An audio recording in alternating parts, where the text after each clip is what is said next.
그러면 민법 103조의 의미에서 동그란 2번 보면 판례에 의하면 민법 103조에 의하여 무효로 되는 반사회질서 행위는 법률행위의 목적인 첫 번째, 권리 의무의 내용이 선량한 풍속, 기타 사회질서에 위배되는 경우, 즉 법률행위 내용 자체가 반사회적인 것. 둘째, 내용 자체는 반사회 질서적인 것이 아니라고 하여도 법률적으로 이를 강제하거나 그 법률행위에 반사회 질서적인 조건 나오죠? 또는 금전적 대가. 그래서 법률행위 내용은 문제가 없는데 불법적인 조건이나 금전적 대가가 결부됐다 얘기죠. 경우 및 마지막에 표시되거나 상대방에게 알려진 법률행위 동기 나오죠. 그래서 동기의 불법은 표시되거나 알려진 경우 그때만 103조 위반이다라는 거죠. 그래서 옆에 보면 법률행위 내용이 반사회적인 거에서 첫 번째 정의관념의 반항이 나오죠. 그러면 범죄, 기타 부정행위를 권유하거나 이에 가담하는 계약, 뭐 허위 진술하는 계약, 뭐 이런 계약 전부 다 무효고. 두 번째 인륜에 반하는 행위. 부처계약은 당연히 뭐예요? 부처계약 뭐라고 했어? 무효죠? 근데 이것도 있죠. 내가 우리 집사람한테 그랬어요. 나 첩하도 돼? 그랬더니 우리 집사람이 네 맘대로 하세요 그랬어요. 땡큐 하고 첩계약했어요. 유효야 무효야? 처가 동의했죠? 유효요 무효요? 무효. 처에 사전 승인이 있다 하더라도 부처계약은 뭐다? 무효다 해요. 보시면 되죠. 그래서 나오고 그 다음에 두 번째 동그라미 2번 불륜관계의 유지를 위한 행위는 무효이지만 첩의 생활 유지와 자녀의 양육 또는 불륜관계의 단절을 목적으로 한 금전지급은 뭐다? 유효하다 나와 있죠. 그래서 부처계약을 맺는 건 무효지만 부처계약을 끝내면서 뭘 주는 건 유효하다라는 거예요. 그거 주의하면 되고. 가로 3번 개인의 자유를 매우 심하게 제한하는 행위도 마찬가지 무효라는 거죠. 뭐 절대로 이혼하지 않겠음 이런 거 다 무효다. 넷째 생존에 기초가 되는 재산권 처분도 무효고. 사행위 도박빚도 갚아야 된다 안 갚아야 된다? 안 갚아야 된다. 그 다음에 또 그것도 있어요. 오로지 보험금을 편취할 목적으로 체결한 생명보험계약. 오로지 보험금을 편취할 목적으로 체결한 생명보험 계약도 무효해요. 그것도 사행이거든. 자, 보험도 사행성이 있어요, 없어요? 있죠. 내가 생명보험 들었는데 한 번 냈는데 죽어버렸다. 20억짜리 생명보험이다. 근데 100만 원 내고서 한 번 냈는데 죽었다. 그럼 20억 나오잖아. 100만 원 내고 20억 나오는 거거든요. 그러니까 원래 보험도 사행성이 있어요. 그래서 보험은 원래 우연한 사고의 발생, 우연성이 있어요, 선의성이 있어야 되는데 오로지 보험금을 편취할 목적으로 체결한 생명보험 계약은 당연히 무효예요. 그래서 여러분 알다시피 가끔 TV 보면 나오죠. 남편 생명보험 들어놓고서 그렇죠? 죽여버리죠. 그렇죠? 그럼 남편 죽으면 보험금 나오니까 한 말이에요. 그럼 보험회사는 보험금 준다 안 준다? 안 줘요. 안 줘요. 안 줘요 당연히. 오로지 보험금을 편취할 목적으로 체결한 생명보험이기 때문에 그건 보험금을 주질 않아요. 한 말로 해서. 남편 죽였잖아 한 말로 해서. 자살하고는 틀리죠. 자살도 마찬가지예요. 근데 자살도 내가 죽으려고 작정하고 보험 두고 죽었다. 보험금 안 줘요. 자살은 원래 보험을 원래 안 주는 거예요. 자살은 원래 안 주는데 요즘에는 이제 보험 규칙이 개정돼가지고 뭐 몇 년 지난 다음에 주는 건 있죠. 한마디로 해서. 원래 자살은 보험을 안 줘요. 원래는. 옛날부터 안 줬어요. 당연히. 보시면 되고. 그 다음에 아무튼 그건 무효고. 그 다음에 뒷장 넘겨서 법률행위의 반사회질서인 조건이나 또는 금전의 대가가 결부된 것도 무효고 동기의 부분도 마찬가지 무효다. 5번에 보세요. 반사회질서의 법률행위 효과 1번 사회질서에 위반하는 법률행위는 절대적 무효다. 나와 있죠? 보시면 되고. 그래서 동그라미 2번 법률행위가 사회질서에 위반할 때는 그 법률 효과가 발생하지 않으므로 이행하기 전이면 이행할 필요가 없다. 동그라미 3번 그러나 이행한 후이면 그 급부는 부당이득이지만 민법 746조는 부당이득의 특칙 규정으로 불법의 원인으로 인하여 재산을 급여하거나 노무를 제공한 때는 그 이익에 반환을 청구하지 못한다. 그러나 불법 원인이 수익점에 때는 그러하지 아니라고 하여 불법 원인 급여를 규정하고 있다. 여기서 불법이란 반사회적 법률행위, 뒤에 배우는 폭리행위를 의미하며 널리 법령을 위반한 경우를 의미하는 것은 아니다. 나와 있죠. 보시면 되고. 그 다음 6번에 보면 부동산 이중매매 법리가 나오는데 첫 번째 동그라미 1번 갑과 병과의 이 매매 계약 자체는 계약자의 원칙상 아무런 문제가 없는 유효한 계약이며 병은 소유권을 취득한다. 아까 얘기한 거죠. 을은 갑에게 채무 불이행으로 인한 손해배상 청구하고 땡이다. 나와 있죠. 둘째, 만약 이 매수인 병이 일매매가 있었다는 걸 알고 매도인 갑의 배임행위에 적극적으로 가담했다. 나와야 돼요, 이 얘기가. 매도인의 배임행위에 적극 가담했다. 이 매매 계약은 103조 위반으로 무효가 된다. 이때 주의할 것은 이 매수인이 일매매가 했다는 사정을 안 것만으로는 부족하고 악의로는 부족하고 매도인의 배임행위 어떻게 해라? 적극 가담해라. 즉 악의만은 안 되고 적극 가담, 이해가 나와야 한다. 이 매매가 무효가 된 경우 을과 병은 아무런 계약 관계가 없으므로 을은 병에게 직접 소유권 이전 등을 청구할 수는 없다. 또한 불법 원인급여이므로 갑은 병에게 부당이득 반환 청구할 수 없고 소유권에 대한 반환도 불가한데 을은 채권자 대위권에 의해서 자신의 명의로 소유권 이전 등을 할 수 있다는 것이 판례에 다 나와있죠. 말도 안 되는 얘기예요, 원래는. 그래서 원래는 이중매매니까 부당이득 반환 청구니까 청구할 수 없는데 갑자기 뜬금없이 채권자 대위권이 나와요. 판례에 보면. 그래서 이거 하나 주의할 필요가 있고 나머지 별로 안 봐도 되고 그 다음에 뒤로 넘어가서 171페이지에 폭행위를 볼까요? 거기 보면 민법 104조 민법 104조는 당사자의 궁박, 경솔, 무경험으로 인하여 현저하게 공정을 지른 법령에는 무효로 한다라고 되어 있죠. 자, 그러면 폭력인데 어떻게 되냐?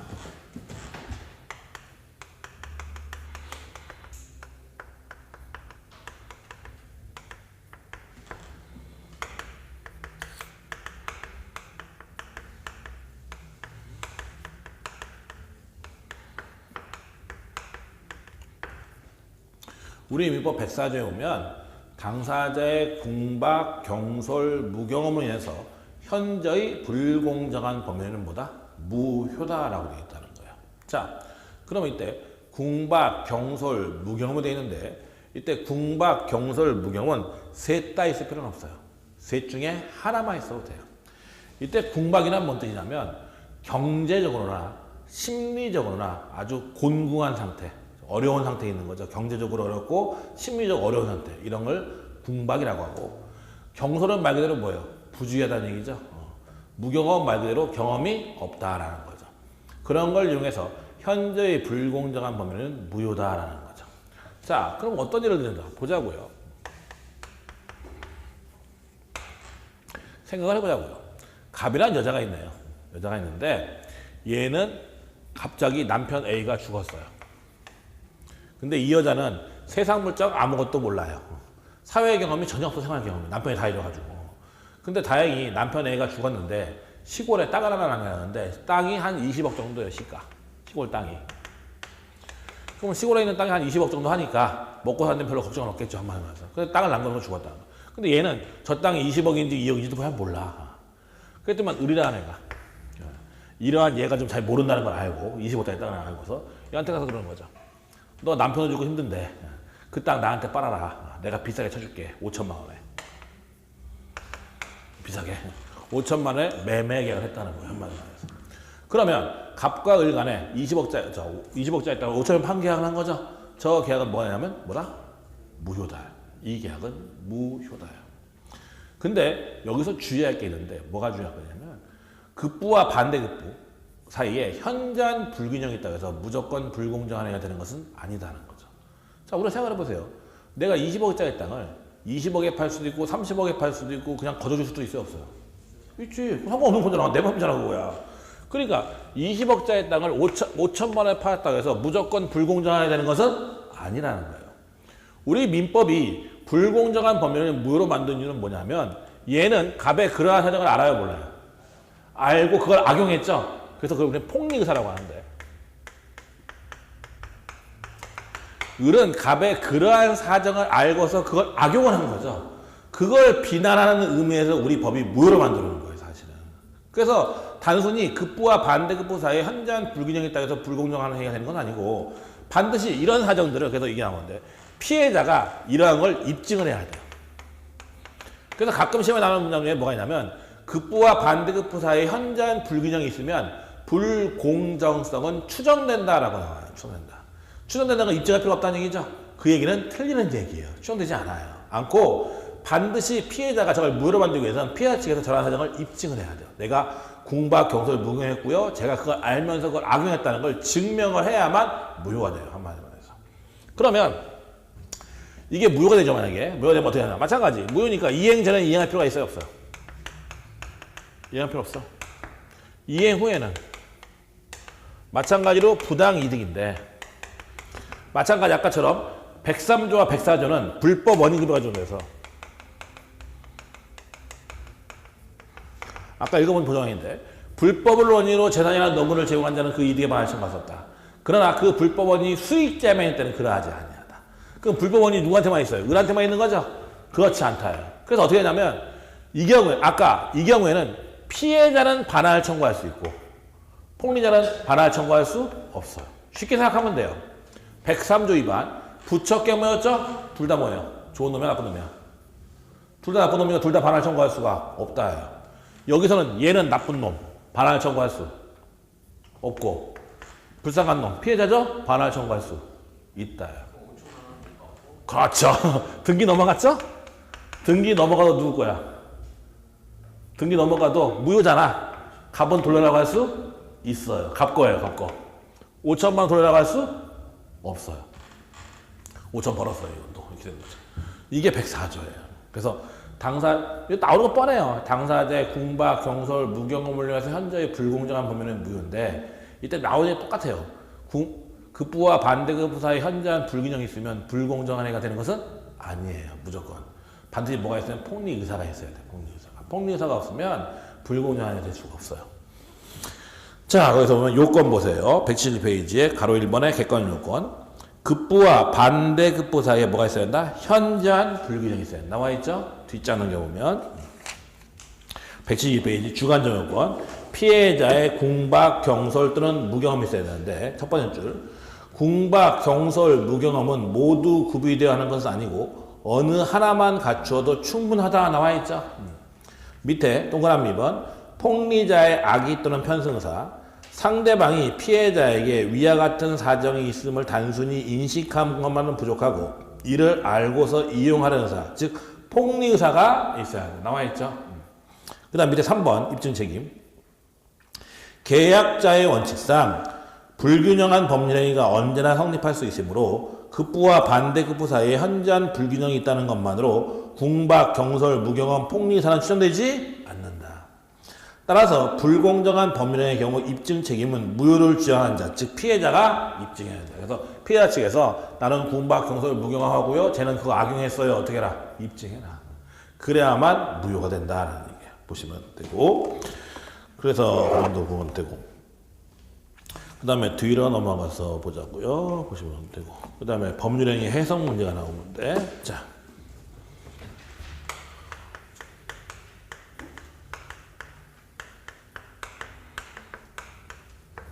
이 법률행위 해석도 시험에 자주 나오는 얘기예요. 시험에 자주 나오는데, 사실 이거 나오는 건 딱 하나밖에 없긴 한데, 자, 일단 보자고요. 법률행위가 뭐냐면, 의사표시에서 권리무효가 발생한다 했죠. 그러니까 법률행위 해석한다는 것은 결국 의사표시를 해석한다는 얘기예요. 매매계약을 해석하고 단독행위를 해석하고 합동 해석하는 거니까 의사표시를 해석하는 건데 법률행위 해석이 세 가지가 있어요. 자연적 해석이 있고 주범적 해석이 있고 보충적 해석이 있어요.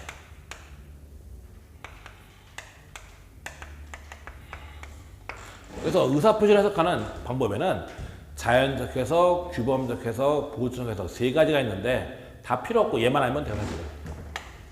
사실 얘만 알면 되는데 이 자연적 해석은 뭐고 규범적 해석은 뭐냐고 보충적 해석은 뭐냐면 개념은 그래요. 자연적 해석은 자 걔가 뭐라고 떠든 상관없이 표의자는 의사를 표시하는 사람 뭐라고 내가 얘기를 상관없이 그 사람의 진의를 밝히는 거예요. 내가 뭐라고 얘기할 거 아니에요. 내가 뭐라고 얘기하잖아요. 그 얘기는 무시하고 내 마음속의 생각이 과연 뭘까? 진정한 의사가 뭘까? 그걸 밝히는 걸 뭐냐면 자연적 해석이라고.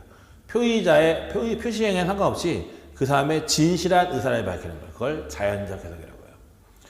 근데 규범적 해석은 뭐냐면 자 내가 뭐라고 얘기하죠. 얘기해요. 그럼 내 마음속의 생각이 뭔지 여러분이 알면 그렇게 해석하면 돼요. 근데 일반적으로 그거 알아 몰라. 내가 뭐라고 얘기할 때 제 마음속에 도대체 뭔 생각하고 있는지 일반적으로 알아요 몰라요? 모르죠. 알면 그렇게 해석하면 되고 모르면 이제 규범적 해석을 해요. 규범적 해석 상대방 입장에서 자연적 해석은 그냥 표의자 입장에서 표시하는 진리를 밝히는 거고, 규범적 해석은 그럼 듣는 사람 입장에서 아니 내가 마음속에 생각이 뭔지 모르잖아. 그럼 듣는 대로 해석할 수밖에 없잖아요. 그 상대방 입장에서 그 표시행의 객관적 의미를 밝히는 걸 규범적 해석이다라고 얘기를 해요. 그 다음에 마지막으로 보충 해석이 있는데 내가 뭐라고 얘기를 해요? 얘기를 하는데 내 마음속에 생각이 뭔지 보니까 잘 모르겠어. 그 다음에 뭐라고 얘기를 하는데 그게 도대체 뭔 얘기인지 잘 몰라. 그럼 마지막으로 나오는 게 보충 해석인데 이건 제3자 입장에서 아마 그 얘기는 이런 얘기 아닐까? 라는 가상적 의사를 밝히는 걸 보충적 해석이라고 한다라고 얘기를 해요. 의미 없어요. 근데 얘만 하면 돼. 얘와 관련해서 이 얘기를 알아야 돼요.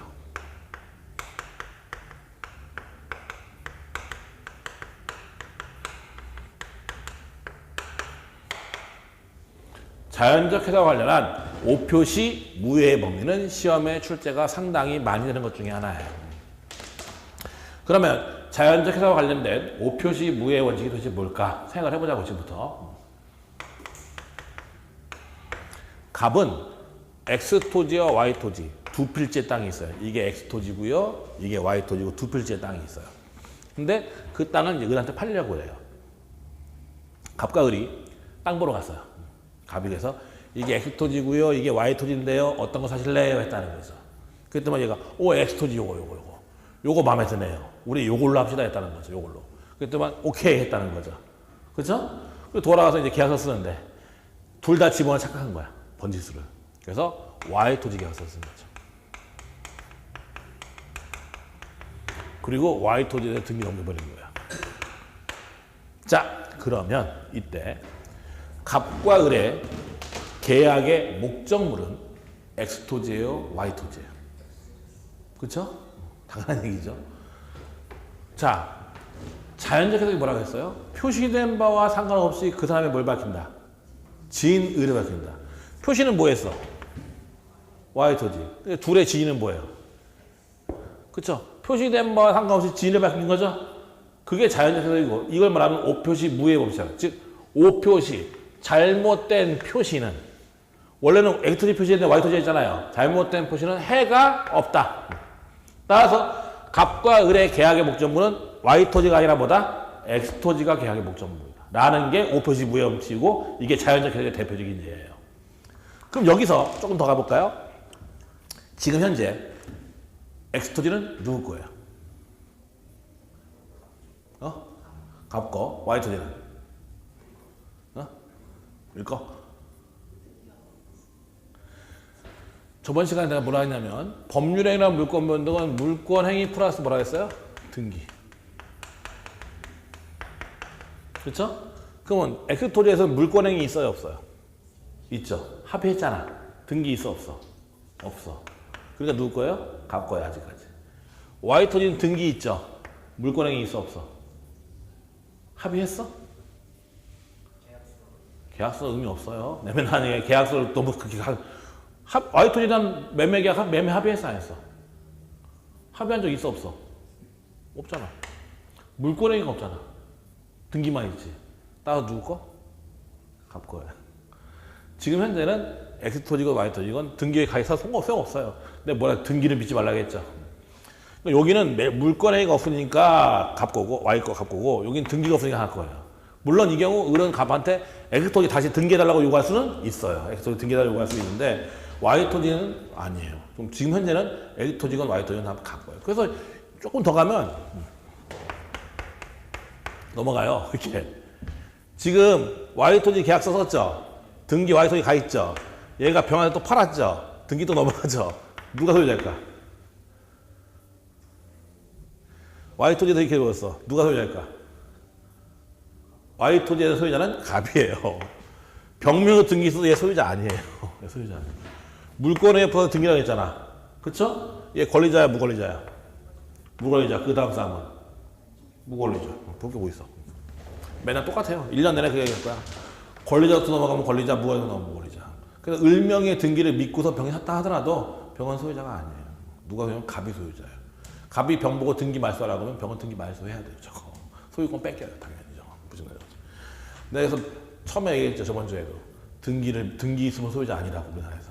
등기를 믿지 말라고. 무조건 등기 있으면 소유자라고 생각하는데 절대 아니에요, 우리나라에서는. 이게 이제 5표시 무예법이 나오는 얘기. 그래서 합의는 X토지 했지만 등기 Y토지 했다 하더라도 저건 X토지가 계약의 목적입니다. 자, 그래서 오면 그 얘기가 나오는데 175페이지 보세요. 175페이지 밑에 판례 있죠. 판례 보면 첫 번째 거기 보면 그게 이제 저 판례인데 부동산의 매매 계약에 있어 쌍방 당사자가 모두 특정의 X토지를 계약의 목적물로 삼았으나 그 목적물의 지번 등에 관하여 착오를 일으켜 계약을 체결하면서는 계약서상 그 목적물을 X토지와의 별개인 Y토지를 표시했죠. 하더라도 X토지에 관하여 이를 매매 목적물로 한다는 쌍방 당사자의 의사합치가 있는 이상 위 매매 계약은 X토지에 관하여 성립한 것으로 보아야 할 것이고, 그래서 계약의 목적은 뭐다? X토지이고, Y토지에 관하여 매매 계약이 체결된 것으로 보아서는 안 될 것이며, 만약 Y토지에 관하여 위 매매 계약을 원인으로 하여 매수인 명의로 소유권 이전 등기가 격려되었다면 이는 원인 없이 격려된 것으로 뭐다? 무효다. 그래서 Y토지에 대한 등기 넘어갔다 하더라도 은은 소유자 아니다라는 거죠. 한마디로. 알겠죠? 그래서 계약의 목적물은 X토지다. 이게 대표적인 자연적 해석이고 5표시 무예법이 나오는 얘기예요. 보시면 되고, 그 다음 해석의 표준은 볼 거 없고, 그 다음에 뒤로 넘어가 볼까요? 넘어가면 의사표시 하자가 나올 텐데 지금부터. 자, 지금부터 이제 의사표시에 대한 얘기가 나오는데, 자, 거기 보면 이제 194페이지에 보면 의사표시의 방식이 나와 있는데, 다 똑같아요. 우리나라에서는 의사표시를 할 때게 명시적일 수도 있고 묵시적일 수도 있어요. 194페이지. 명시적일 수도 있고 묵시적일 수도 있는데, 이게 뭐냐면, 이렇게 생각해 보세요. 내가, 자, 명시적 의사표시는 말 그대로 똑똑히 얘기하는 거죠. 그 다음에 묵시적 의사표시는 뭐냐면, 주변 사정에 비추어서 그러한 의사표시를 볼 수 있는 걸 묵시적 의사표시라고 하는데, 예컨대 그거예요. 내가 가게집 가서 아줌마 보고 라면 하나 주세요 했어요. 뭐예요? 명시적 의사표시죠. 근데 아줌마 보고 아무 말 없이 라면을 가리키고 있어. 이거 뭐예요? 라면 달라는 의사표시를 볼 수 있어 없어? 있죠. 묵시적 의사표시예요. 즉 똑똑히 얘기하는 건 명시적 의사표시고 주변 사정에 비추어 그러한 의사표시를 볼 수 있는 건 묵시적 의사표시라고 하는 거죠. 마찬가지죠. 여러분 마트 가죠? 마트 가서 물건 잔뜩 사가지고 어떻게 카트에 올려가지고 계산대 위에 어떻게 해요? 올려놓죠? 나 이거 살게요 하는 사람 아무도 없죠? 올리는 순간 산다는 의사표시를 볼 수 있어요 없어요? 있죠. 그거 뭐예요? 묵시적 의사표시. 묵시적 의사표시예요. 자, 그러면 가끔 또 묻는 게 뭐냐면 이거죠. 침묵.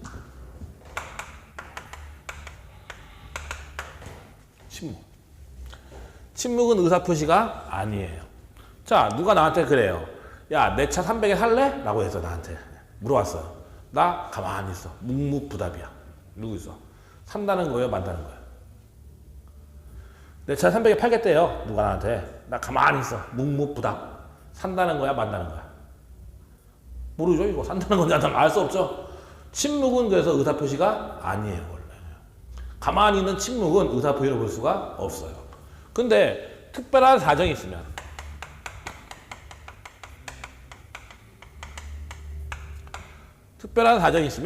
침묵도 의사표시를 볼 수 있는 경우가 있어요. 어떤 경우냐? 보세요.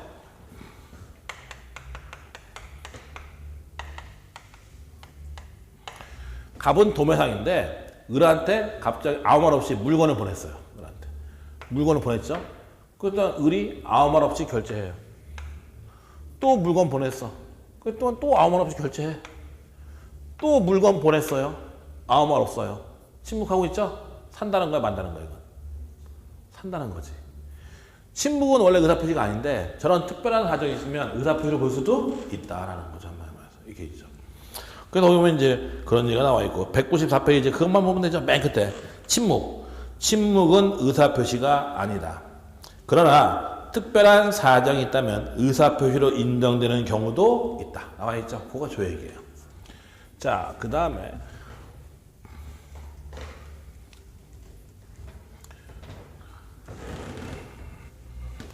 지금부터 의사표시의 하자와 관련한 107조부터 110조까지 4개의 법조문을 본 거예요.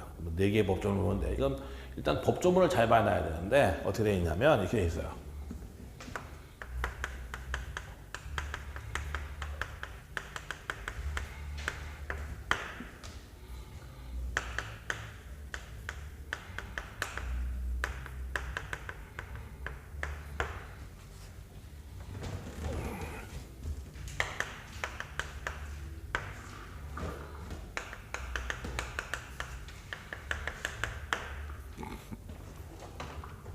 우리 민법 107조부터 110조까지는 의사표시의 하자와 관련한 4개의 법조문을 둬서 진의할 표시, 통정의 표시, 착오의 의사표시, 사기 강박의 의사표시 이 4가지의 법조문이 있어요. 그러면 일단 얘는 좀 빼고 틀리니까 이 3가지만 보면 이래요. 자 일단 보세요. 진이 아닌 의사표시가 뭐냐면 진이 아닌 의사표시는 내 마음속의 생각과 겉으로 표현된 바가 달라요. 마음속에 생각하고 겉으로 표시하는 게 달라. 다른데 내가 그걸 알아요. 인식을 하는 거예요. 그걸 뭐라냐면 진이 아닌 의사표시라고 해요. 의사와 표시가 일치하지 않는데 표의자가 그걸 알면서 하는 거죠. 그걸 진이 아닌 의사표시라고 하고 쉽게 생각하면 농담이라고 생각하면 돼요. 농담은 내 마음속의 생각과 겉으로 표시된 바가 같아요, 달라요? 다르죠? 다른데 내가 그걸 알아 몰라? 알고 하죠. 그게 진이 아닌 표시예요. 착오는 마음속의 생각과 겉으로 표현하면 다른데 착각했다는 얘기죠. 내가 모르고 하는 거예요. 즉 진위와 표시가 일치하지 않는데 그걸 내가 알고 하면 진이 아니라 표시고 모르고 하면 뭐예요? 착오예요. 착오. 그 다음에 통정의 표시는 통정 서로 짝다는 거예요. 서로 짜고 진이 아닌 사표라는 걸 뭐라면 통정의 허위 표시다라고 얘기를 해요. 그래서 간단해요. 의사와 표시가 일치하지 않는데 내가 그걸 알고 하면 진이 아닌 표시, 모르고 하면 착오, 서로 짜고 진이 아닌 표시하면 통정의 표시 이렇게 되는 거예요. 한 번에. 자 그러면 우리 법에 어떻게 되어 있나 한번 법조문 잠깐 볼까요? 195페이지를 보세요. 보면 107조 진이 아닌 의사표시 나와 있죠? 뭐라 되나 보자. 1항 의사표시는 표의자가 진이 아님을 알고 한 것이라도 그 효력이 있다. 그러나 상대방이 표의자의 진이 아님을 알았거나 이를 알 수 있었을 경우에는 뭐로 한다? 무효로 한다. 2항 전항의 의사표시의 무효는 선의의 제3자에게 대항하지 못한다고 되어 있죠? 제3자 보호규정은 이 4개의 법조문에 똑같이 다 있어요. 4개의 법조문에 다 전항의 무효는 전항의 취소는 선의의 제3자한테 대항하지 못한다는 제3자 보호규정이 다 있어요. 이 4개의 법조문에. 자 그러면 지금 107조에 있는 진이 아닌 의사표시를 해석을 좀 해보면 이런 거예요. 자 생각을 해보자. 내가 친구들하고 술을 먹고 있어요. 술을 먹다가 내 차가 중고차 값으로 한 1,000만 원 정도 돼요. 근데 농담 삼아서 내 차 이제 지겨워. 누가 300만 원만 주면 내 차 팔래. 라고 얘기했어요. 농담 삼아서. 그랬더니 앞에 있던 친구 놈이 갑자기 벌떡 일어나더만 내가 살게 하는 거예요. 그러면 뒤에서 수표로 300만 원을 꺼내서 나한테 돈을 주는 거죠. 주면서 차 내놔 하는 거예요. 그럼 나는 이때 법적으로 차를 줘야 돼요? 말아야 돼요? 응? 줘야 돼 말아야 돼? 응? 안 줘도 돼? 법조문 봐서요 다시. 뭐라고 했어요? 107조에 뭐라고 돼 있어? 진이 아닌 의사표시는 효력이 있다요 없다요? 유효예요 무효예요? 유효라고 돼 있죠? 내가 내 차를 300에 팔겠다는 의사표시는 효력이 있다는 거 없다는 거야? 진이 아닌 의사표시는 유효라고 돼 있잖아요. 그럼 내가 300에 팔겠다, 농담으로 300에 팔겠다는 의사표시 효력이 있다는 거 없다는 거야? 있다는 거지. 유효하다며. 상대방이 그에 동의했어요, 안 했어요? 동의했죠. 계약은 성립했어, 안 했어? 성립했어. 돈도 줬어. 차 줘야 돼, 말아야 돼? 줘야 돼요. 뭔 소리야. 줘야 돼. 여러분도 줘야 돼, 이거. 자, 생각을 해보세요. 간단해요. 내 차가 1,000만 원이라 하더라도 내 차를 1,000만 원에 팔 수도 있고 500에 팔 수도 있고 2,000에 팔 수도 있고 그건 내 맘이 아니야. 내 맘이지. 만약, 여러분 생각을 해보자. 만약 우리 법에서 그래 진이 아닌 표시는 무효라고 했다는 거 여러분 생각처럼 무효라고 했다는 거예요. 그러면 나 그럴 거야. 중요한 부동산 계약이었죠. 집 팔았어. 나중에 농담이야. 끝이잖아. 만약에 진이 아닌 표시를 무효라고 한다면 내가 어떤 계약을 맺어놓고 나중에 농담이야 하면 끝나는 거잖아. 그렇잖아 얘기가. 내가 내 차를 1,000에 팔지 300에 팔지 500에 팔지는 내 마음이잖아. 상대방 입장에서 그걸 알 수가 없는 거죠. 한마디로 말해서. 내 생각이 뭔지는.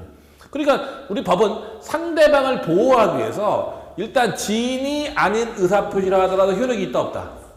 있다라고 만들어 놓은 거예요. 농담도 효력이 있다로. 안 그러면 전부 다 어떤 계약하고서 다 농담이야 하면 끝이는 거죠. 한마디로 해서. 그렇잖아요, 여기가. 자, 그러면 나는 조금 억울해하는 거예요. 일단 그 계약 효력이 있는 거 없는 거예요. 술 먹다가 농담 한번 했을 뿐인데 지금 차 뺏게 생겼잖아. 지금 300에 꼴값없이 효력 있다면서 난 좀 억울해 안 억울해?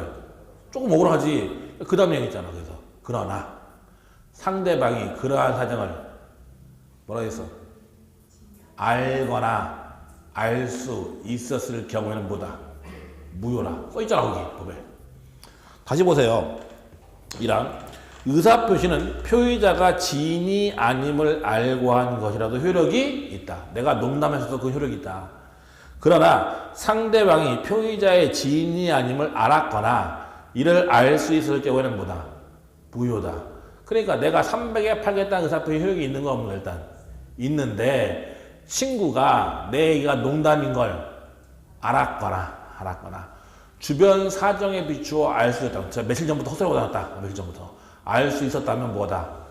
무효다예요. 그럼 나는 차를 줄 필요가 없다예요. 물론 상대방이 알거나 알 수 있다는 건 내가 증명을 해야 돼. 내가. 자, 보세요. 이제 어떻게 돌아가나? 이거 보면 더 확실해.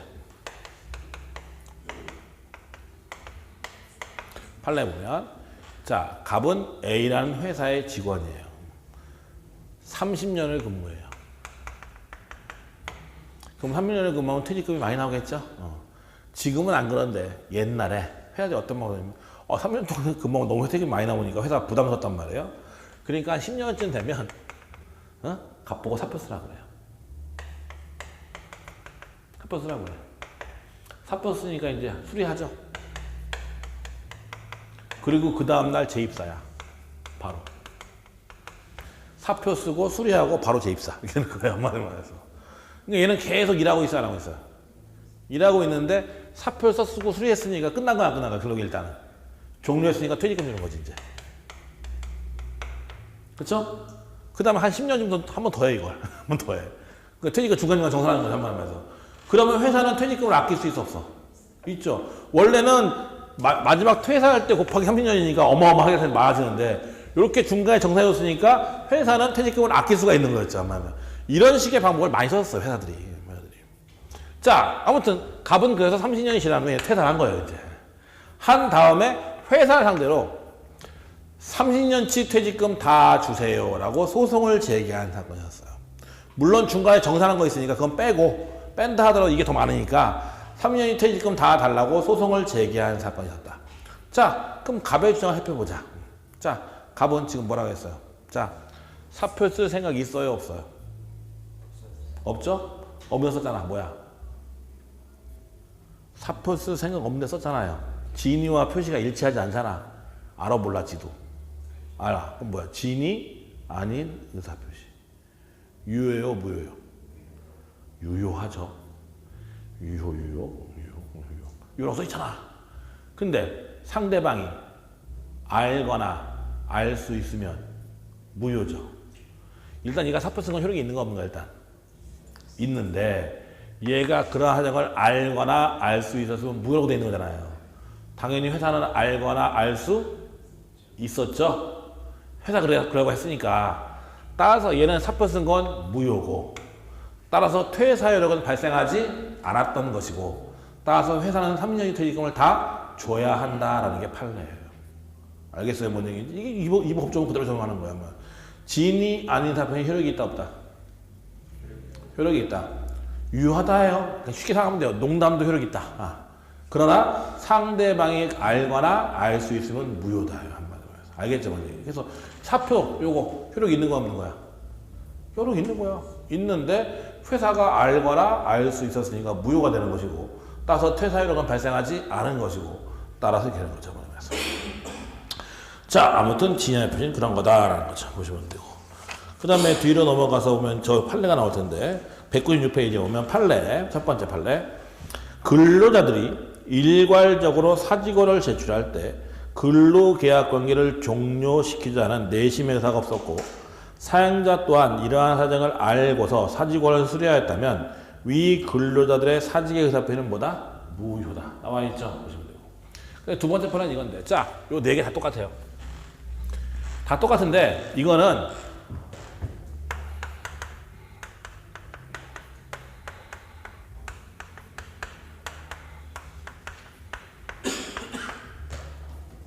이 네 개의 법조는 다 똑같은데 가족법상이나 소송법상이나 공법상에는 정되지 않아요. 이 네 개의 법조는 타인, 개인 간의 거래 행위를 규율하는 거예요. 재산적 거래 행위를 규율하는 거기 때문에 소송법상이나 공법상이나 아니면 가족법상에는 적용되지 않는다요. 자, 쉽게 생각해 보세요. 누가 그러냐? 뭐 박보검이나 요즘 누가 걔 태양의 후예 나오는 뭐 이런 애들. 누구야? 이름 뭐죠? 걔? 누구지? 갑자기 생각이 안 나네. 태양의 후예 나오는 그 남자애. 송중기 그래. 송중기. 자, 송중기 같은 놈이 어떤 여자한테 그랬어요. 농담 삼아서 하트 날리면서 저와 결혼해 주세요. 농담했어요. 농담. 그랬더니 여자가 예스야 너야. 예스죠? 농담인지 몰랐어. 그렇죠? 그럼 이 규정에 의하면 홍준기는 결혼해야 돼 말아야 돼? 진위 아닌 사표 효력이 있다 없다? 있다. 그러나 상대방이 알거나 알 수 있으면 무효라며 상대방이 몰랐다며 그럼 유효잖아. 그럼 여자가 예스 하면 결혼해야 돼 말아야 돼? 해야죠. 농담 한번 했을 뿐인데 결혼시장 끌려가는 거잖아 그거 완전히. 말 돼요 안 돼요? 안 되지. 따라서 가족법상이 이런 데는 진위가 중요하기 때문에 적용되지 않아요. 그 다음에 공법상에도 대표적인데 수동법상에 대표적인데 자 어떤 일이 있느냐 1980년대예요. 신군부가 들어섰죠. 자 이때 어떤 일이 있었냐면 이런 일이 있었어요. 공무원들은 신분 보장이 돼요 안 돼요? 되죠. 헌법에 의해서 신분 보장이 돼요. 자를 수가 없어요 한마디로 말해서. 일정한 사정이 없으면 자를 수가 없단 말이에요. 근데 정치적 중립도 보내고 신분보장은 되는데 80년도에 신군부가 들어서면서 어떻게 했냐면 공무원들을 자르고 싶은데 자를 수가 없었던 거예요.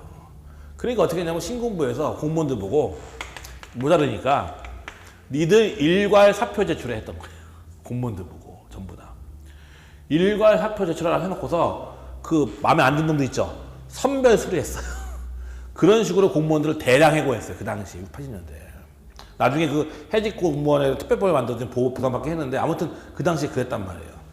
자, 갑은 신군부에서 사표 쓰래요. 써야 돼 말아야 돼? 어? 써야지. 여기서 쓰래. 죽고 싶어? 그쵸? 썼어요. 수리됐죠? 잘렸죠? 그만뒀어요. 그리고 나서 시절이 좋아지니까 소송을 제기했어요. 국가 상대로. 자, 나 사표 쓰고 싶어? 쓰고 싫어? 쓰기 싫죠? 근데 썼죠? 뭐예요? 뭐야? 진위 아닌 의사표시야. 유효야? 무효야? 유효야. 알아 몰라?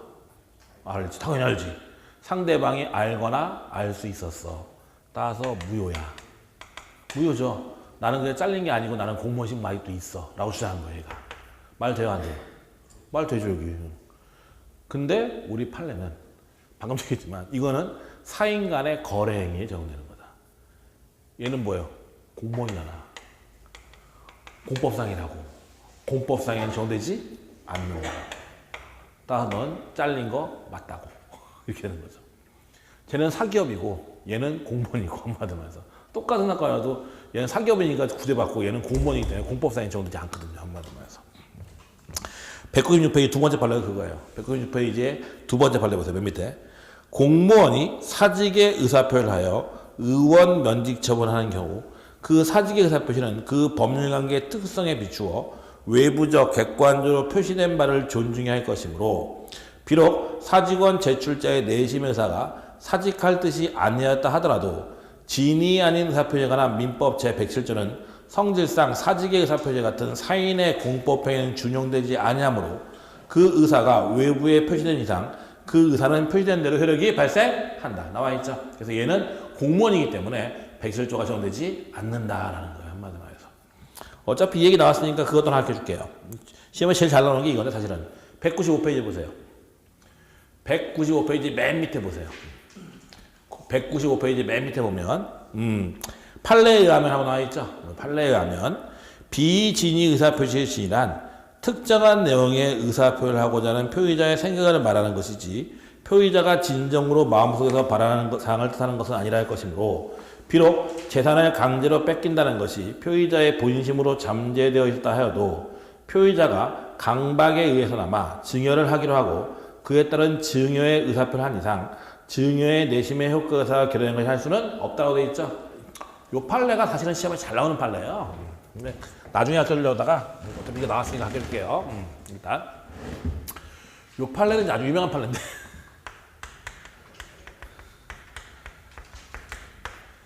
이하시 때문에 이하시가 민법 판례하고 형법 판례에서 굉장히 중요한 공헌을 많이 했어요. 김기현 아저씨. 김기현이 누굴까? 김기현이 누군지 아시는 분 아실 텐데 김기현이 누구냐면 신군부 그 다음에서 11.6 당시에 대통령 비서실장이에요. 그때 이제 궁정동 안가에서 술 먹은 멤버가 박정희 대통령, 차지철, 그 다음에 김재규, 그 다음에 김계환, 그 다음에 심수봉, 그리고 또 여자 한 명 이렇게 술 먹었죠. 그다 난리가 난 사건인데 아무튼 이 김기현이가 그 당시에 이제 사화 당시에 11.6 당시에 대통령 비서실장이었어요.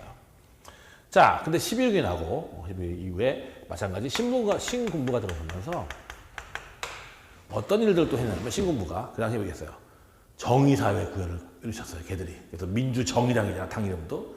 정의사회 구현을 외치면서 뭐라고 했냐면 40 당시의 주요 인사들, 뭐 이우락이니 차지철이니 뭐 김종필이니 이런 애들 전부 다 부정축제로 몰아버렸어요. 이들 부정축제했다. 권력을 이용해서 부정축제했다. 두한이가 다 그렇게 몰아버렸어요. 몰아서 걔들한테 전부 다 그러면 재산을 헌납해라 라고 얘기했어요. 얼마 전에 나온 천경자의 미인도 같은 것도 아마 내가 알기로는 김종필이 뺏긴 거예요. 그게 아마 내 기억에. 김종필이 가지고 뺏겼던 걸로 내 기억하는데 아무튼 그래요. 그래서 굉장히 많은 재산을 뺏겼어요. 사실은. 이구라기도 그렇고 다 뺏겼어요. 이구라기도 살아있는 것 같은데. 살아있는 거 끝나버렸다. 아무튼 개원이도 이제 그 당시 주요 인사였으니까 신군부에서 너 재산을 헌납하라고 강요를 했던 거예요. 그럼 이 양반 개원이 재산을 헌납해야 돼 말아야 돼? 당연하죠. 목숨이 중요해, 재산이 중요해.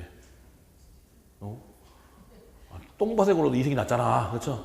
여기서도 이러는데 머리까지 아가씨가 와가지고 달라고 줘야지 당연히 죽고 싶어, 그렇죠? 그래서 어쩔 수 없이 막대한 재산을 국가에 헌납을 했던 거예요, 얘가. 헌납을 하고 나서 한참 시간이 지난 다음에 아깝잖아. 세월이 좀 좋아졌거든요. 그래서 국가를 상대로 내 재산 돌리도라고서 소송을 제기하는 사건이었어요. 이 사건이 굉장히 재밌는데 나중에 이 사건 전부 다 얘기할 텐데 103조, 104조, 다 걸려요. 여기. 굉장히 많은 조항이 걸려 있는데 일단 지금 배운 107조와 관련된 것만 얘기할 거예요. 진야의 표시. 개원이의 주장은 그거였어요. 나는 재산을 주고 싶어, 주기 싫어. 주기 싫어? 근데 준다고 얘기했어. 뭐야? 진야의 표시야. 유효야, 뭐야? 유효하죠? 상대방 알아 몰라. 당연히 알지. 그거 당연한 얘기지. 그러니까 뭐예요? 무효야. 라고 주장을 했어요. 말돼 안 돼? 말 되지. 나는 주고 싶지 않은데 준다고 얘기했고. 그러니까 이건 진야의 표시니까 유효한데 신군부가 실은 당연히 알거나 알 수 없다. 따라서 이것은 무효다라고 주장한 거예요. 말 되는 얘기죠. 그렇기 때문에 우리 대법원 판사님들이 뭐라고 했냐면 지금 방금 읽어본 판례예요. 우리 판례에 하면 진이 아닌 의사표시의 진한 표의자가 진정으로 마음속에서 바라는 것을 의미하는 것이 아니라 그 당시 상황에서 어떤 의사표를 하려는 표의자의 생각을 말한다. 그럼 그 당시 상황에서는 진정으로 마음에서 바라는 것은 뭐예요? 주고 싶어, 주기 싫어? 주기 싫어. 그거 진정으로 마음속에 바라는 그게 진의가 아니라 그게 진의의 진의가 아니라 그 당시 상황에서 어떤 의사표시를 하려는 표의자의 생각이 진이다. 그럼 그 당시 상황에서는 어쩔 수 없지만 줘야겠다는 생각이 있어요, 없어요? 있죠. 그게 진이다. 그러니까 이것은 진의하실 주기 싫어 이게 진의가 아니라 어쩔 수 없지만 줘야겠다 이게 진이다. 따라서 이 경우에는 진의할 표시에 해당하지 않고 너는 돌려라고 할 수가 없다라는 게 판례예요. 지금 얘기한 게. 다시 한번 보세요. 되게 웃기는데 이 판례가 195페이지 맨 밑에 다시 보면 판례에 의하면 비진의 의사표시를 진한 특정한 내용의 의사표시를 하고자 하는 표의자의 생각을 말하는 것이지. 즉 어쩔 수 없지만 줘야겠다 그 얘기를 하는 것이지 표의자가 진정으로 마음속에서 바라는 것을 뜻하는 것은 아니라 할 것이므로 진정으로 바라는 건 뭐야? 주기 싫어. 그게 아니다. 비록 재산을 강제로 뺏긴다는 것이 표의자의 본심으로 잠재되어 있어 하여도 표의자가 강박에 의해서나마 증여를 하기로 하고 그에 따른 증여의 의사표를 한 이상, 즉 어쩔 수 없이 줘야겠다라는 생각하고 있는 이상 내심의 효과가 결여한 것이라 할 수가 없다. 따라서 이건 진의합표 사용하지 않고 준 것은 정당하다라는 게 우리 판례예요. 한마디로 해서. 아무튼 요게 이제 진의할 표시에 대한 얘기예요. 그 정도 보면 되고. 그래서 일단 요 법조문만 잘 기억하면 돼요. 진의 아닌 사표시는 뭐다? 진의 아닌 사표는 효력이 있어요, 없어요? 있어요. 그러나 상대방이 진의 아님을 알거나 알 수 있으면 뭐다? 무효다예요. 법조문 잘 기억하고 있으면 돼요. 그거 기억하고 있으면 되고. 그 다음 여기는 전부 네 개 다 똑같은데 가족법상이나 공법상이나 소송법상 이런 데는 정되지 않는다는 것 정도만 일단 기억해두면 되죠. 나중에 또 자세히 배울 거니까. 그 다음에 통정의 표시 나오는데 거기부터는 잠깐 쉬었다 보도록 하죠.